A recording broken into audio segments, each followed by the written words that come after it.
morning, everybody. I'm Anita Finley, your Zoomer Times. I want to call reporter, but I'm not. I'm your TV interviewer, and I have our Book of the Month author, our wonderful author, who is our Book of the Month called Quantum Leap, and it's Rainie York. And Rainie, you're calling in from in the state of Washington, correct? I am Spokane, Eastern Washington. We're not far from Canada. Okay. Not that they'll let us in. Right. Right. And of course, you have such an interesting title. It really attracted me when I first saw it, Quantum Leap. So why don't we start off by just telling us why you named your book Quantum Leap, and then maybe in that process, it'll talk a little bit about your book. Okay. Well, I would have to say for starters that Quantum Leap is not the working title that I went with. It's about the third title. And I have learned in many things, but especially when it comes to my writing, to listen to those little hits I get. And this name came to me one day and I kind of resisted it, but I worked with it and I stayed with it. And bottom line, here we are. But in the end, I think it's really appropriate because my main character, Rebecca Jean, essentially makes a quantum leap in her thinking and her understanding and her life throughout the course of the book. So it ties in very nicely. And another thing about Quantum Leap is that it has been reviewed as a fantasy novel by multiple professional reviewers, and my Pacific Book Award, they put me in the fantasy genre. I don't see it that way, but if you see it that way, it is to you. For me, the underlying energy of it and the underlying fact of it is the newest quantum science relative to the power of mind and the fact that everything is energy. So there's another relationship there to the quantum leap. Well, I just want to show everybody, this is what the book looks like. It's a beautiful flower on it. And it was, of course, as I mentioned, it was the book of the month in our January issue. And the whole thing with quantum physics now has come up with so many things. I think about 10 years ago, no one even, other than scientists, no one even said that word. Right. But it, and I know you had a lot of experience in all these arts of Reiki and different kinds of things, right? Yes, that's correct. I'm a Reiki Master. And I started this book now almost 10 years ago. And I actually had a version finished and I submitted it to the Atlanta Writers Conference, and it was reviewed by, well, you know, that little snippet that you can submit. It was reviewed by an agent, and she was very positive and about it. And I sent her the manuscript on a disc, and she read it and she didn't like it. And so she rejected it. So it was back to the drawing board, and we moved in this interim time. We moved from Austin, Texas to the Atlanta, Georgia area. And I obviously had to put the book down for that. And over the course of the next few years, I discovered Reiki and I got certified. And as I was doing this, I was also getting interested in, I don't even know where it came from, Anita, but I was getting interested in the quantum science part of it, definitely on a layman's perspective, let me tell you that. But I couldn't have written this book before I got into the science aspects of it and before I was a Reiki master, because between the two of them, my life changed so dramatically. So it's been a transformation for me as well.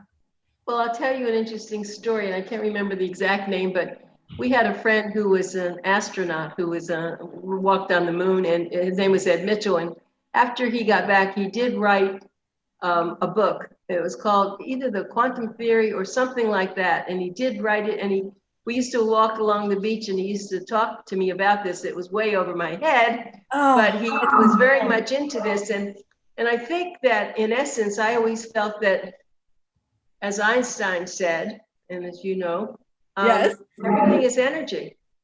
Yes. Yes, And everything the whole is energy. quantum, you're right, but you were able to take this and put it into your characters, which I thought was pretty amazing. Well, thank you.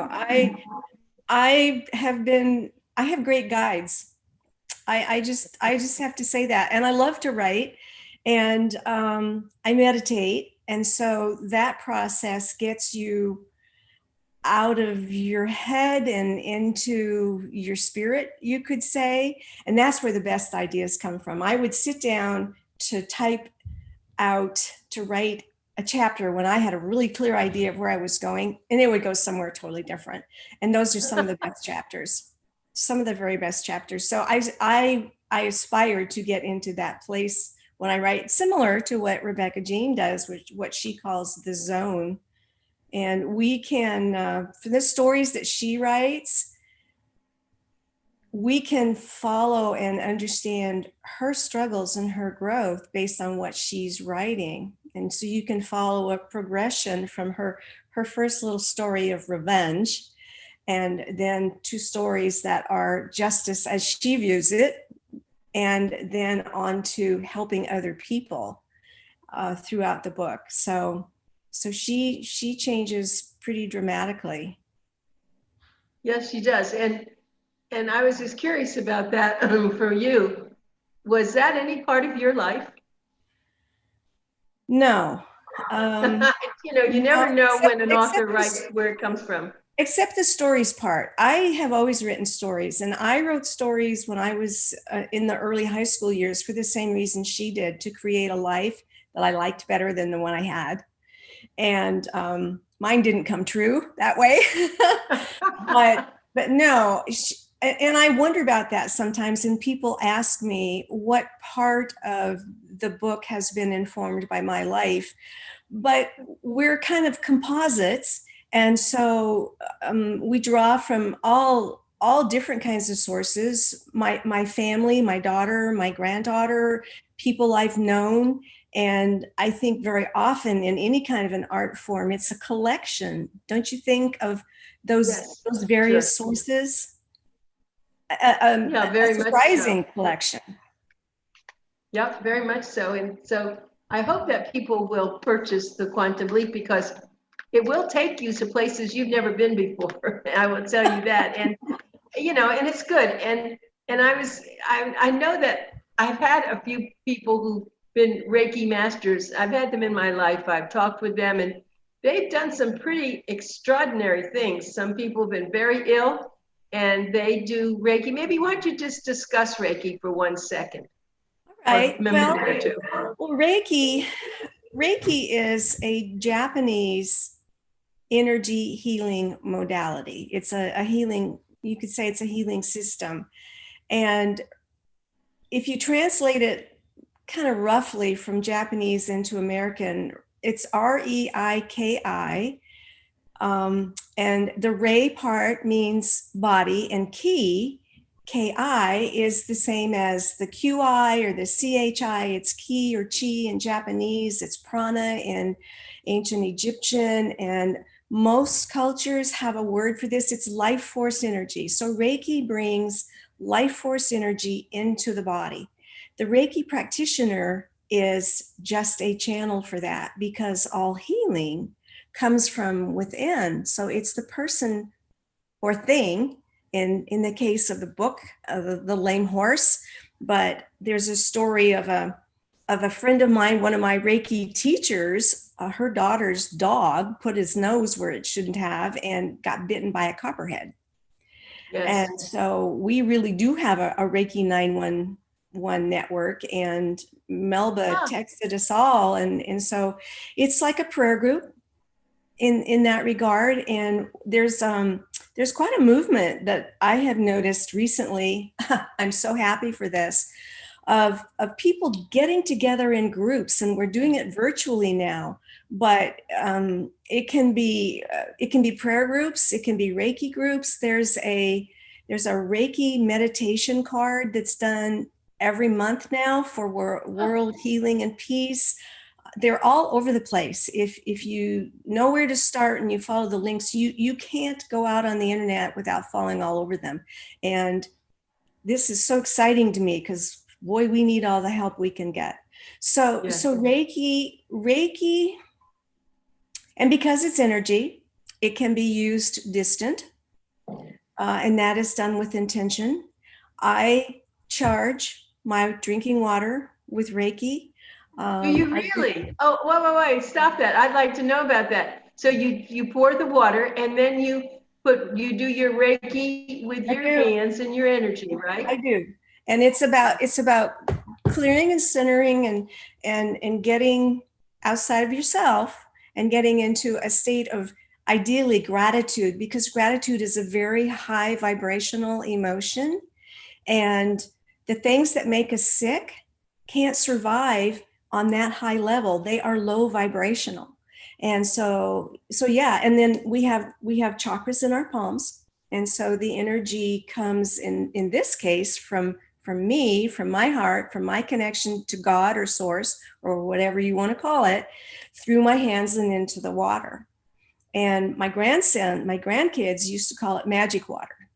And I love that, magic water. That's good. they weren't quite, my daughter wasn't quite on the place where she could subscribe to it wholly. So, but they would ask for Nana's magic water, which I know. That. Isn't that so cool? It's precious. Yes, that is precious. Well, I was always a little, when I first learned about it, and this one friend of mine was doing Reiki for someone who was sick. She never touched them. She just put hands above, and that's something that usually you think of massage, but it's not massage. It's getting the energy that's there and in the person who's giving it out and putting it into another person. And it's funny and I'm not skilled on Reiki, but I am skilled enough to know that I have a strong energy and I can put it forward. I just know there's certain training I have. And when my dog, who's really a little sick dog, is not doing too well, I just hold him very close and I really think of the energy that I'm going to take from me and put into him. And for his health. Yes. Yeah, for sure. To feel better. We have 3 kitties. Breathing. Oh, really? Yeah, we have 3 kitties, and I do Reiki on them almost every day. Yeah, so it's interesting. And it's funny now that I would say, I don't know if it came about during the 60s when people were, into all different kinds of things during the Vietnam War, but a lot of this seemed to take place, that people said that there's all sorts of other things that we don't know about. And it's really been going on in the Far East, in Japan, and all those other places where people have practiced this, whether it was jiu-jitsu or it was whatever it was. It all seemed to now come here, including a lot of their food. A lot of food. They eat a lot of vegetables and things. So as long as we're open to this. But I want to go back to your book, because it's one thing to feel about this, but now to be able to put it into characters and make the characters believable and encourage people who are reading about them. Well, maybe there is something I don't know about that I ought to think about, right? And that's the exact takeaway that I hope for with the book, that the readers say, well, what if we can? Because right off the top, well, what if we can? What if we could mold our own reality? What if we could create things to be the way we wanted them? But we can't, and that's all there is to it. But wait, that's not what quantum science is saying. They're saying exactly what you said, quoting Albert Einstein, that everything is energy, and that's all there is to it. And he said, match the frequency of the reality you want, and you cannot help but get it. It can be no other way, he said. The things that Einstein believed in, he believed in quite strongly. So I mean, I would love to tell you how I was able to infuse my characters with that, but I can't. It's part of the magic. It's part of the magic of my writing, I guess. But it's a wonderful takeaway to ask questions. What do you believe, and why? Why do you believe it? Because we could be running our lives based on somebody else's belief systems. Our parents, our schools, the government, religion, and we actually, if we choose to, we get to make a choice on that. That's well said. And I want to just tell you again, my guest, the author, is Rainie York, Raini York, and she's calling in from the state of Washington, and she wrote a book called Quantum Leap, which we made our book of the month in Boomer Times for January. And Rainie she seems like she's so down to earth, but yet her brain is really way up there. She's really, she's very accomplished. And I'm wondering, and you told me about your grandchildren, of course, your daughter's, like iffy. Okay, what about your husband? How's he handling all this? Have you gotten him to do things he didn't want to do now? Stop doing that to me, Rainie. It took me a while for him to ask for Reiki, but he does now, especially if it has to do with his golf game. If it has an effect on his golf game, he'll come to me. He's got a sore toe right now that I have a pitcher of water in the fridge right now. And I suggested that. And it was like, well, yeah, sure. The first time though, no, not so much. So it's been a progression for him too. He supports me unequivocally in all of this. He has stood behind me financially with self-publishing, and he's retired now. So there's a book that's going to be about these kinds of things too. It's going to be a woman's discovery of the love of her life, and maybe already married to him, and how far will she go? So I think that one will end up solidly in fantasy, because she may have to go to another dimension to figure it out. But we'll see. If it can be fun and light, which is why I like to read. I like to be entertained when I read, but I will also read nonfiction. But if there's a message in it as well, then the things that we take in through, say, laughter, they stay with us. Yes, that's true. With us. In 1972, I took a course called the Silva Mind Control course.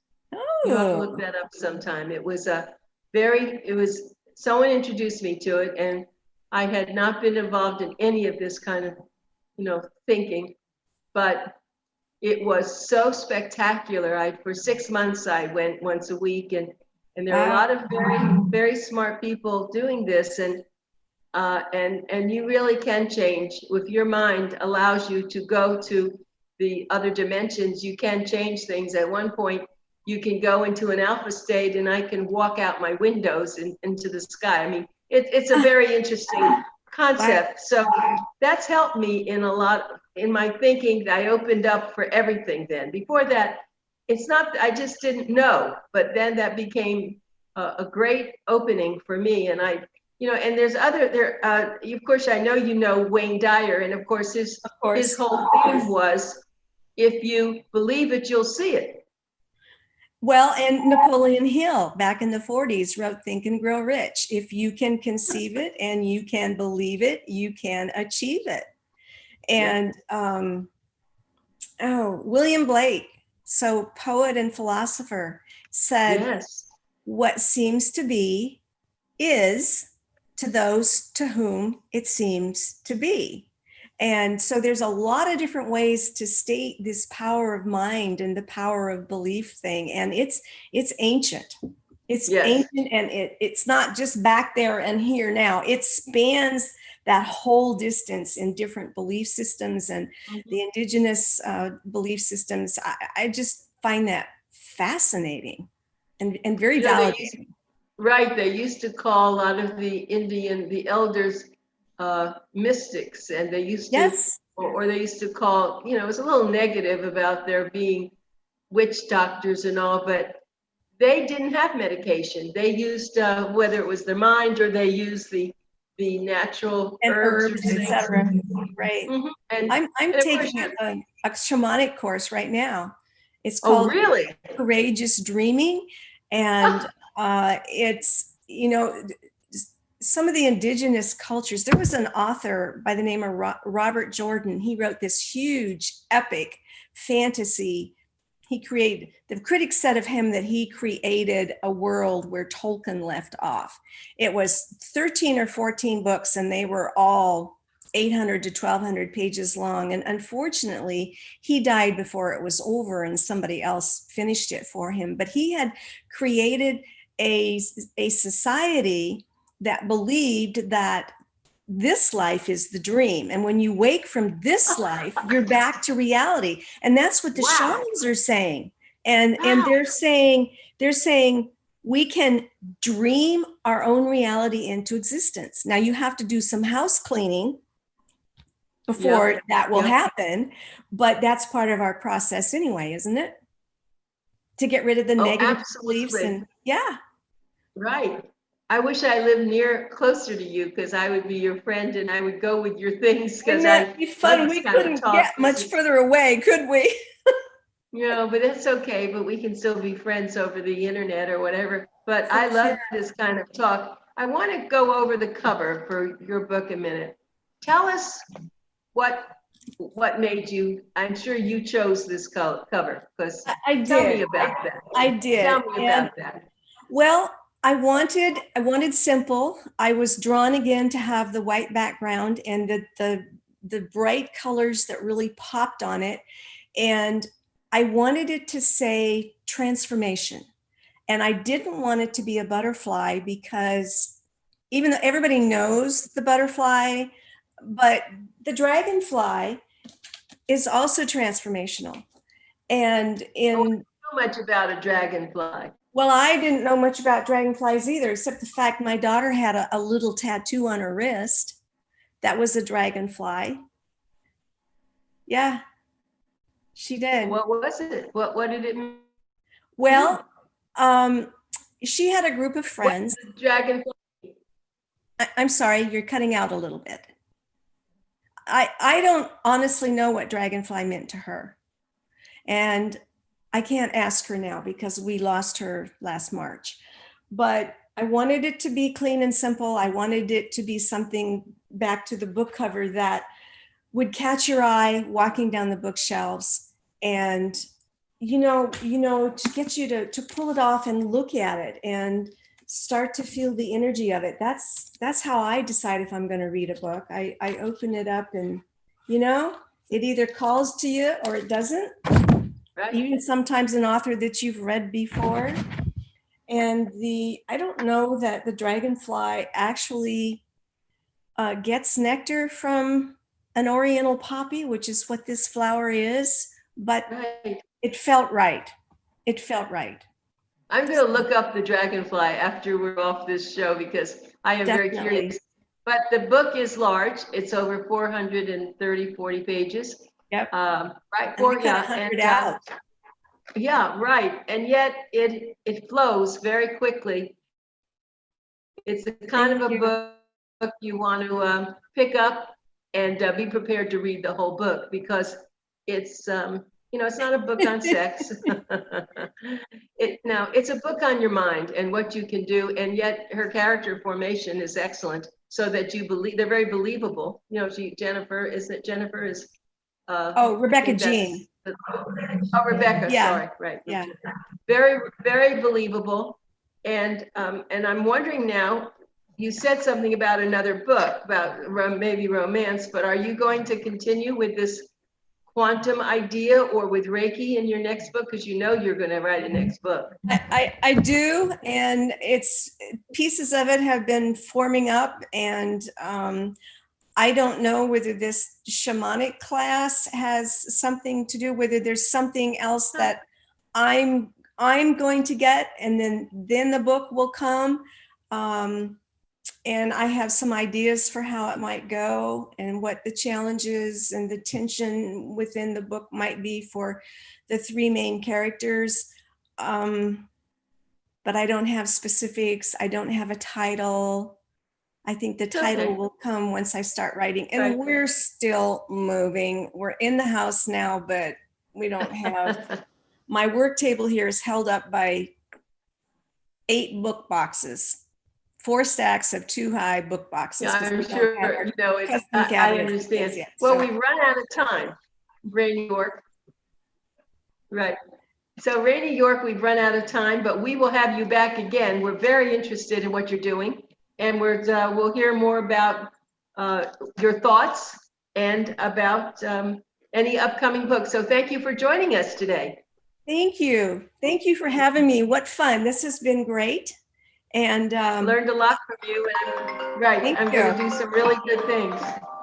all right. Right, I'm going to do some really good things.